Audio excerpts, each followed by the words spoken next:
morning Newsline is brought to you by the Barbados Tourism Marketing, Inc.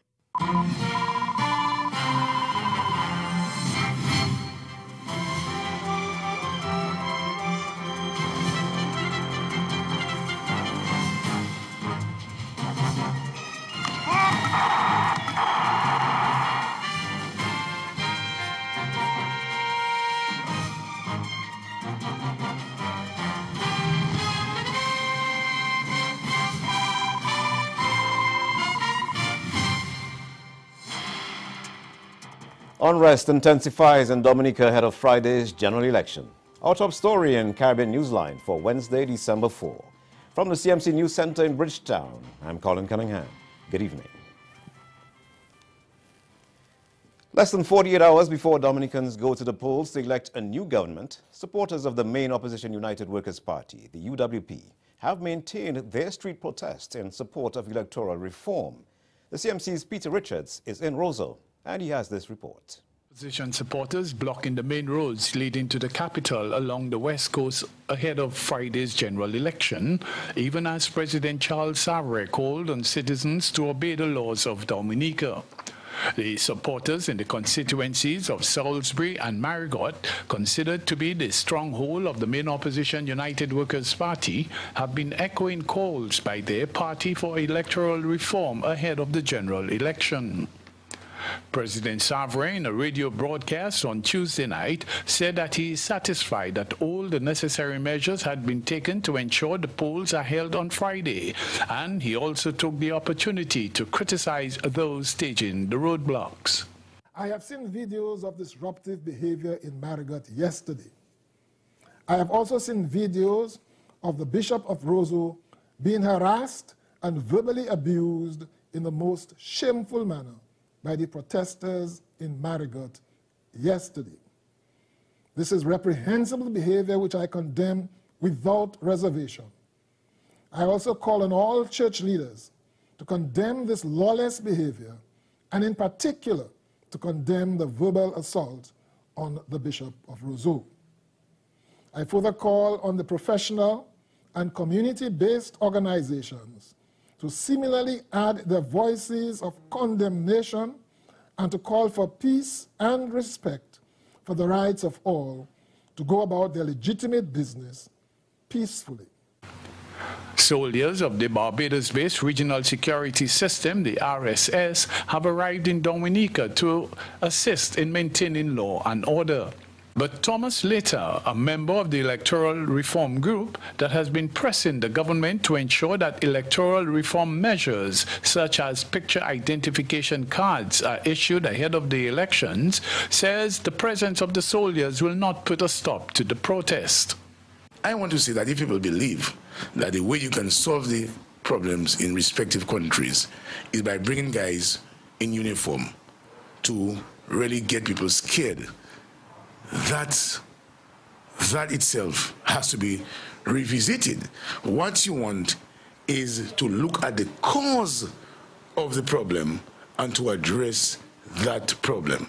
And I am saying what is happening in Dominica now, if the government had listened to people and had done something about electoral reform, there would have been no need to bring any force, any regional security people here to do anything. Later has also been critical of the regional integration group in CARICOM. I believe CARICOM, to a very great extent, has failed the citizens of this country, of our countries. And they have not come with certain things to make life easier for us. And I always say to myself, what is it that these guys discuss when they meet at this table? Is maybe they spend time discussing how they won the last election and what you can do and so on. Because while Dominicans were making noise for electoral reform, CARICOM remained silent. They said nothing. But despite the protests, the spokesman for the Electoral Commission, Elias Dupig, says all systems are go for polling day and that the estimated 255 polling stations will open at 7 in the morning and close at 5 p.m. local time. The Electoral Office, the Electoral Commission are in the final stages of preparations with regards to the December 6th elections. As our laws state, there are things that have to happen within the final days with regards to the delivery of the ballot boxes, the delivery of materials to the presiding officers in each polling district, returning officers in each constituency, to ensure that persons are able to go to the polls and express themselves, express the will of the people. There are 74,895 persons on the electoral list for Friday's general elections, as compared to just over 72,000 when they went to the vote in 2014. This is Peter Richards in Rosa Dominica for CMC News. Well, Dominica's CARICOM neighbors are also keeping an eye on the developments in Roseau. Among them is Barbados' ambassador to CARICOM, David Commission, who says the situation is unfortunate. It is very, very unfortunate that we should see this kind of behavior in Dominica. You know, the blocking of roads, the setting fire to debris in roads, and those kinds of activities. That's not our tradition. Our tradition is that the people go to the polls and the people speak, and the people determine through voting at the polls who will govern their country for the next 5 years. And this is what needs to happen in Dominica. Meanwhile, the United States has called for all Dominicans to peacefully engage in the election.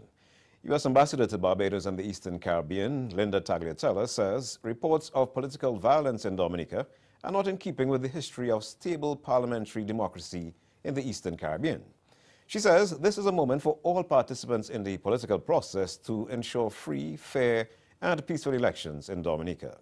Tagliatella pointed to the report of the Joint CARICOM Commonwealth OAS Special Mission to Dominica, published in September, which highlighted a need to implement reforms of the electoral process.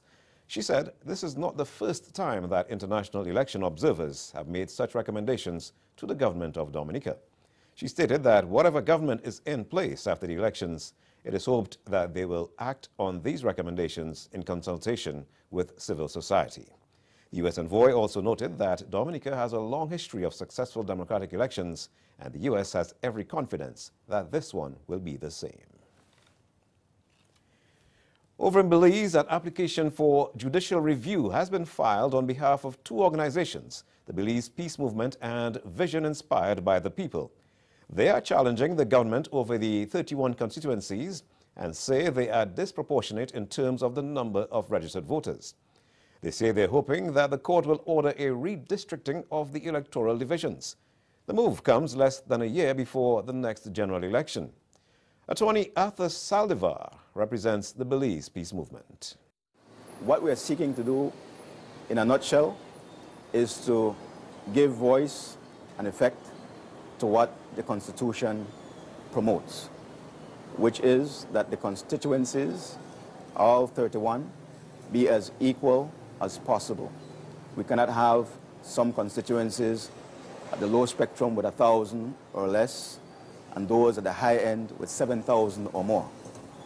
We can all see the disparity in that, especially when it relates to the influence that every seat in Parliament should have. And in the Cayman Islands, the Elections Office has paused its preparations for the people-initiated referendum on the controversial cruise and cargo port development. It comes in the wake of a court decision to delay the vote. On Tuesday, Grand Court Judge Tim Owen granted leave to apply for judicial review to Shirley Ralston, a leading member of the Cruise Port Referendum Cayman Campaign Group. Ralston had challenged the decision to schedule the poll on December 19 before an updated environmental impact assessment was completed. She also raised legal concerns about the fairness of the provisions for the referendum. Justice Owen ordered that the referendum will be delayed at least until the judgment is delivered following that trial that has been provisionally scheduled for January 20 pending courtroom availability. Officials from the Electoral Office said the postal ballot requests received to date that have not yet been issued will be held securely. And all ballots already received or on their way to the office will also be kept securely until further developments from the court. All other activities relating to the referendum, such as mobile voting, are also suspended, and the Elections Office said it will issue more information to the public based on the court proceedings. Well, still to come, 15 countries ban travel for Venezuela's Maduro and his allies.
Barbados, it's time for you to experience and be part of the all-new Hennessy Artistry. December 7th, Kensington Oval, making his debut performance in Barbados, Davido.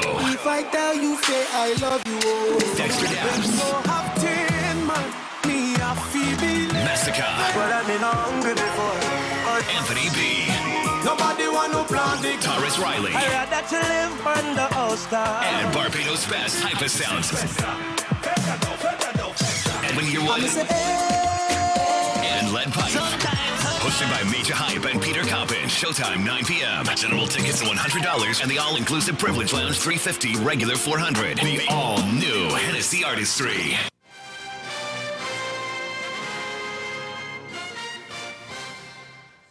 Welcome back. 15 countries have banned Venezuela's President Nicolas Maduro and 28 of his close allies from traveling within their borders as part of diplomatic efforts to push him to step down. They took the decision at a meeting on Tuesday in Colombia. The talks included representatives from Argentina, Brazil, the United States, Chile, and Peru, all signatories of the Inter-American Treaty of Reciprocal Assistance, an accord that promises mutual defense among members of the Organization of American States. In September, the group approved the identification, sanctioning, and extradition of leading members of Venezuela's government, who it said were linked with activities related to money laundering, drug trafficking, and terrorism. Maduro dismissed the move and called it a strategy to divert attention from other issues. And workers in Ghana have downed tools as they continue to press for higher wages. Employees at the Albion, Blairmont, and Outclut estates say they are being treated unfairly. Some workers have also been picketing the office of the presidency. President of the Ghana Agricultural and General Workers Union, Kamal Chan, says they have been asking for a 15% increase for sugar workers since 2014.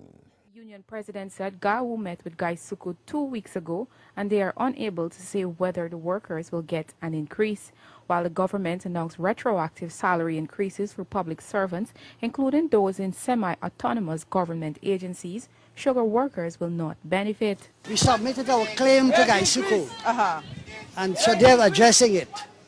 We met with them a few times, but they have not been able to pronounce a position if they will provide an increase.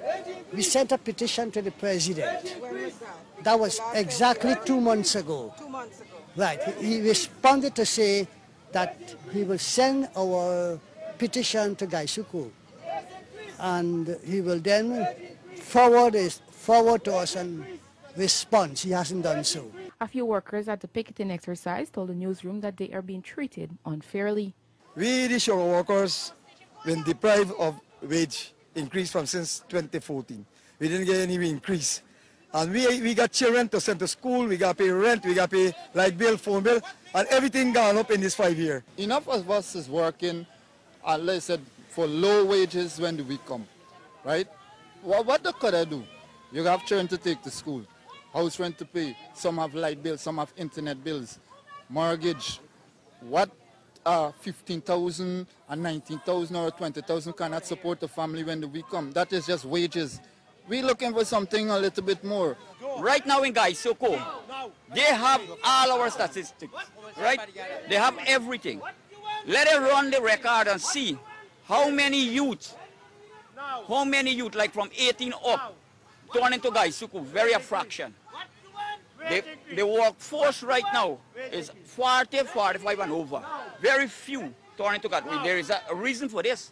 Because if I am a young man and I find that I can't work to make a living or to elevate myself and my family, do I go to work for $2,000? I did no way. Recently, Minister of Finance Winston Jordan said any possibility of a pay increase for sugar workers must be dealt with by the board of Gaisoko. But opposition leader Barra Jagdeo at a press conference said it is the government who has oversight of the industry and cannot claim it is up to the board to decide on the salary increases. And in Jamaica, 42 inmates graduated from the high school diploma equivalency program that is offered through the Adult and Special Education Division of the Heart Trust. Prime Minister Andrew Holness made the disclosure on Twitter on Tuesday, stating that a total of 134 inmates from the Tower Street, Fort Augusta and St. Catherine Correctional Facilities have completed literacy training at the basic, intermediate and proficiency levels.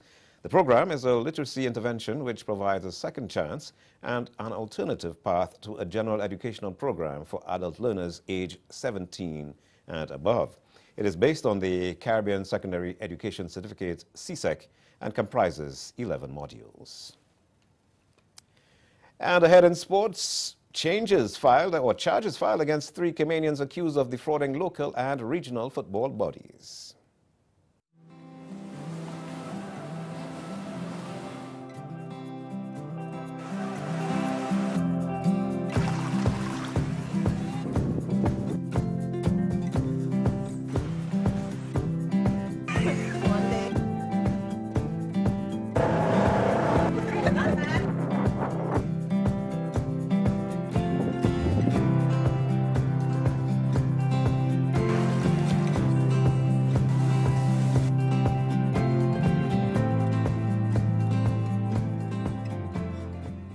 We've got a huge fan base. They're all into the off-road racers, and a lot of the people that I race against also race in the Baja racing. So it's a very easy transition.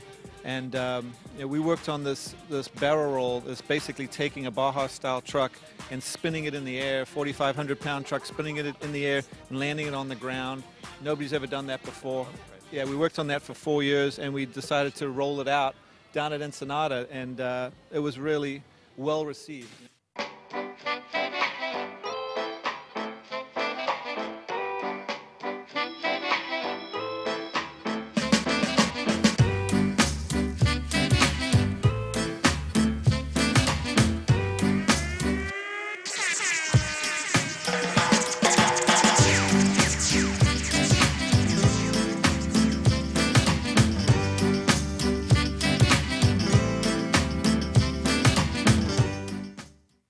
As a small business owner, you have to make sure your technology is available and operational at all times.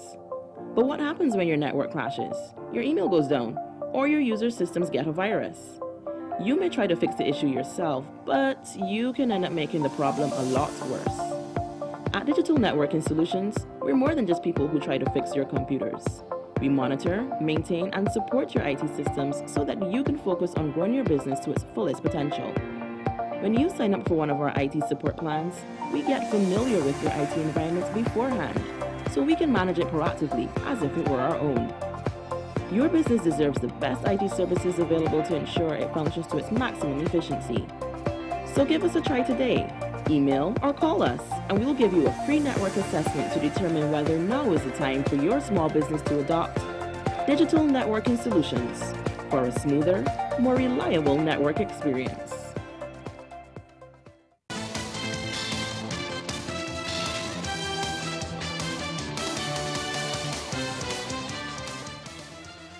Welcome to Newsline Sports, and charges have been filed against 3 Caymanians accused of defrauding local and regional football bodies.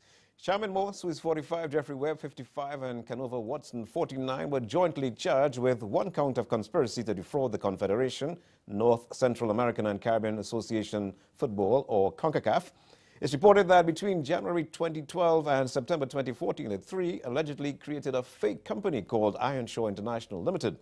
Through the fake company, the 3 were said to have claimed to be agents of Admiral Financial Center Limited. The charge further alleges that false inflated invoices were submitted to CONCACAF. Morse and Webb were jointly charged with an additional count of conspiracy to defraud CONCACAF, which alleges the submission of more fraudulent invoices during the same time period. Morse also faces a 3rd and final count of converting criminal property in relation to funds transferred to Ironshore International Limited and Morse International Limited. She is currently employed with the Royal Caymanian Islands Police Service as a business development manager. And still in football, Jamaica's Reggae Girls head coach Hugh Menzies has stepped down after what he claimed was a lack of communication from the Jamaica Football Federation over salaries owed to him. TVJ's Karen Madden reports. After being courted by Reggae Girls ambassador Cedella Marley, Hugh Menzies took the Reggae Girls to a historic qualification to the FIFA Women's World Cup in the summer. But since then, the outspoken coach has been engaged in a fraught relationship with the local governing body. Matters came to a head when Menzies took to the media to reveal that he was owed thousands of US dollars by the JFF after using his personal credit card to cover expenses associated with the national team. Menzies and the rest of his technical staff are also owed salaries associated with their contracts. On Tuesday, Menzies told TVJ Sports it was time. I just feel right now that the lack of communication from the Federation to myself, has been a little bit disappointing. So, at this point, I have to, I run a business here in the States, and I'm part of a U.S. club board that runs the U.S. Youth Soccer Association here. And I got to make some decisions. So right now my decision is to step down as the head coach of the Reggae Girls. Menzies was also unsure on how his decision would impact the rest of the technical staff. I spoke to them a little bit. I didn't talk to them about my resignation as yet, but I did talk to them about, obviously they're committed to the 17th and the 20th. I'm not sure about, what they're going to do after that. We've put ourselves on the map, and we just hope that if somebody else comes in, they can continue that. Well, little-known former Canada head coach, as we switch to cricket, Monty Desai, has been appointed West Indies batting coach. The Indian has signed a 2-year contract and has joined the squad ahead of the opening 2020 international of the 3-match series against India starting Friday in Hyderabad. Significantly, Desai's appointment has dashed any lingering hopes that legendary former West Indies opener Desmond Haynes would take up the role. Haynes was snubbed for the top post of head coach, missing out to Phil Simmons, but another West Indies icon, Michael Holding, said recently he hoped Haynes would be appointed as part of the Windies management group. But Desai, who served as Afghanistan batting coach at the World Cup qualifiers last year, has partnered with Simmons before and has gained the nod. He says he is looking forward to being part of the journey where he can help to create a winning work environment, learn and embrace a new culture, and build a happy dressing room tradition alongside other excellent leaders. Desai joins the Windies management group, which also comprises bowling coach Roddy Eswick and fielding coach Ryan Griffith. Still in cricket, off-spinner Rakeem Cornwall and Shamar Brooks have both stormed up the respective International Cricket Council rankings following outstanding performances on the inaugural one-off test against Afghanistan last week. The 26-year-old Cornwall has been rewarded for his 10-wicket match haul by jumping 63 places in the bowling rankings. He is now at number 47. He claimed 10 for 121 as West Indies crushed Afghanistan by 9 wickets inside 3 days in Lucknow. Left-handed opener John Campbell moved up 24 spots to 74 following his maiden Test 50, a fluent 75-ball 55 in the first innings, while wicketkeeper Shane Dowrich leapt 9 places to 41 after scoring 42 also in the first innings. Off-spinner Ruston Chase, who claimed 3 wickets in 3 overs in the Afghanistan second innings, has moved up 5 places to 34. Captain Jason Holder was rewarded for his 5 wickets in the match, jumping 1 spot to a career-best 3rd spot in the bowling rankings behind Australian seamer Pat Cummins and South African speedster Kagiso Rabada, who occupy the 2 top spots. And we switch now as Ghana's Pike Down Volleyball saw its first winners in the inter-regional tournament. It was only last week that two students from the University of Ghana highlighted the need for the revival of volleyball in Ghana. The HGP's Jaden Samuels has more. 18 teams met head-on at the weekend for the first ever Spike Down contest, and the Achievers proved to be the best after spiking down Premier Eagles 3-0 in the final. The fast-paced tournament saw 18 teams competing from Bartica, Linden, Berbice, Georgetown, and other areas in the 2-day event. The competitiveness of the tournament stood out in Group A as top teams from the Asian County locked horns with the Young Achievers and Vanguard Volleyball Club. Unfortunately for Vanguard, they were out of sort and paid the price when they were outplayed by Rollers, while Port Moran Turf Club were defeated by Achievers to top Group A and take on the Group B champions, Premier Eagles. In the finals, Premier Eagles and the Young Achievers, both of whom are Demerara-based sides, but it was Achievers who proved to be the hungrier. Finally, Bahamas' top sailors will hope to earn bragging rights when they clash in the best of the regatta starting this week. ZNS Network Sport has that story. Boats were launched on Tuesday, and we are just 1 day away from the sails going up for the 4th Best of the Best regatta that will be held this coming Thursday through Sunday in Montague Bay. More than 30 boats in the 3 classes A, B, and C, and the smart talking has already started. A whole year I was waiting for this moment. It's finally here. So we got to do it. This year, all the bragging these guys doing, they don't call Sweet Island Gal name, but, that's the boat to look out for in this regatta this time going around. Well, if I get beat, I just got taken. Make no difference to me. I don't beat enough people sometimes. I can take some. We had a whole year to prepare for it because it was this close from us winning it last year. But unfortunately, we break our mass in a good lead. But this year, we fixed all that correct, that the crew is ready to go. They should be on the ground right now, coming from Exuma. But I think Lady Eunice will take the crown this year. This is the best of the best. We got the guys with the big moats, the guys with no moat, you know what I mean? And everybody's doing, but it all comes down to just one person. So whoever execute properly, whoever get out there and team work together, come out on top for the year. Yeah, this is a champion for the year, this one here.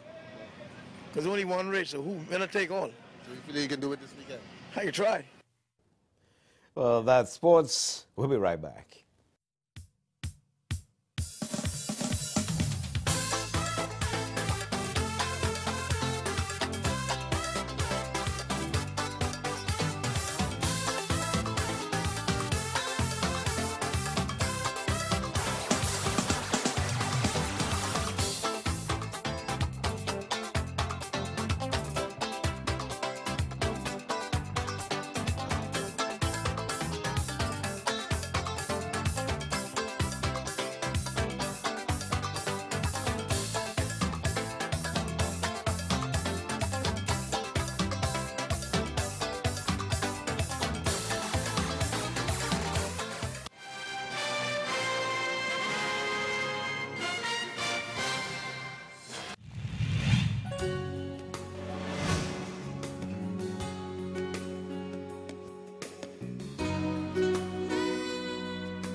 Again, the major developments of this day. Unrest intensifies in Dominica ahead of Friday's general election.